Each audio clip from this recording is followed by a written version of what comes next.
Bonjour tout le monde. Alors, l'objectif de cette vidéo est de vous montrer comment on peut utiliser l'Arduino IoT Cloud. Et pour ce faire, on va essayer de développer une petite application qui permet de contrôler une LED à travers le cloud d'Arduino.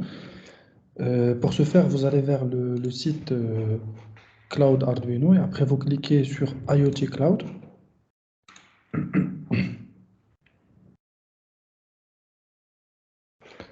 Alors, après, il faut ajouter la carte. Pour ce faire, il faut cliquer sur Add Device. Et il faut cliquer sur Arduino parce que la carte qu'on va utiliser, c'est la carte Arduino Nano 33 IoT. Donc, il s'agit bien d'une carte Arduino. Du coup, on clique sur Arduino.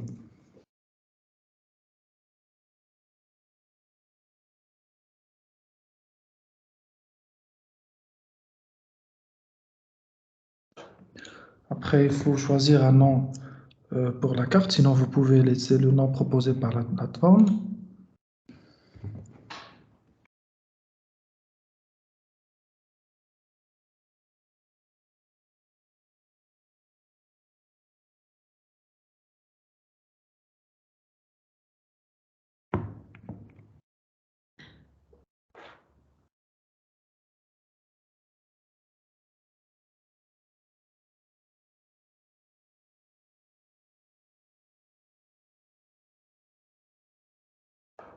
Done.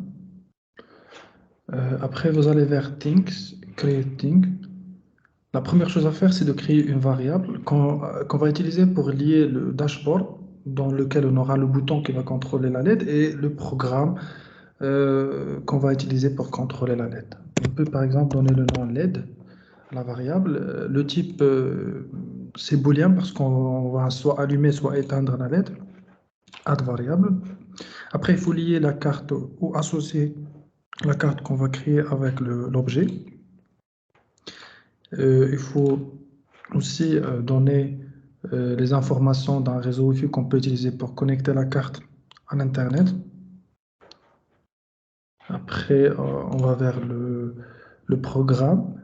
La première chose à faire, on va utiliser la variable qu'on va déclarer pour contrôler la LED. If LED digital, alright. 13 le numéro de la pin et après la valeur à faire sortir high. Else,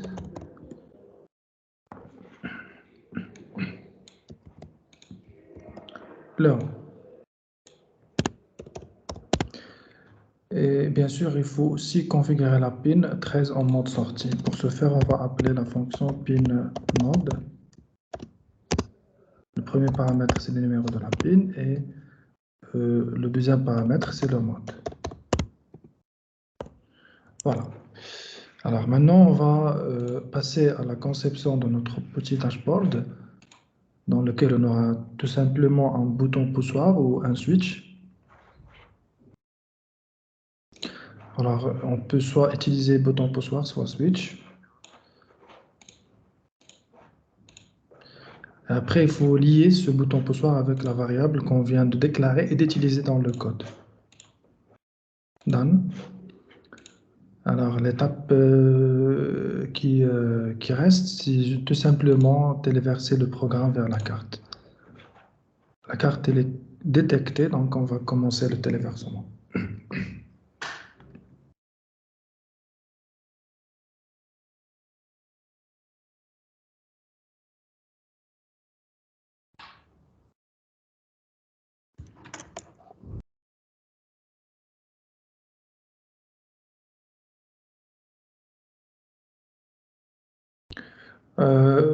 Le circuit, la carte, elle est connectée avec une LED, ou bien une LED est connectée avec la carte sur la pin 13.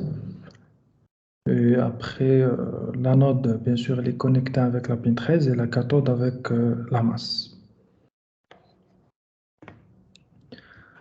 Voilà, le programme a été bien téléversé. Après, on va ouvrir le moniteur série pour vérifier que la carte a été bien connectée à l'Internet.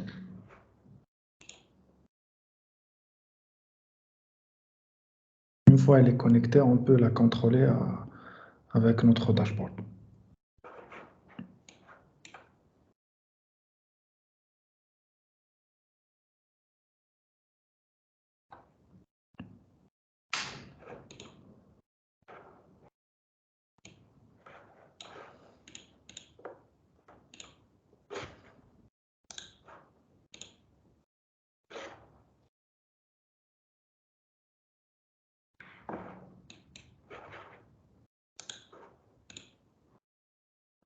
Voilà, elle est connectée. Alors maintenant, on commence.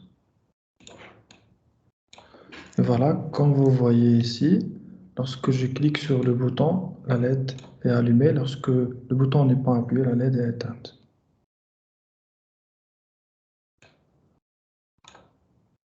J'appuie, la LED est allumée. Et si le bouton n'est pas appuyé, la LED est éteinte. Je vais changer la LED. Je vais utiliser celle-ci qui est petite, qu'on peut allumer avec 3,3 volts.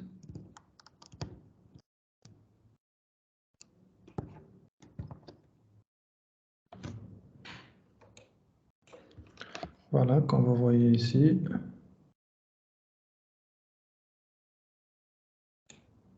Lorsque je clique sur le bouton, la LED est allumée. Et lorsque je enlève la main sur le bouton, la LED est éteinte. Voilà, sur ce, on finit cette vidéo et à la prochaine vidéo, Inch'Allah. Merci.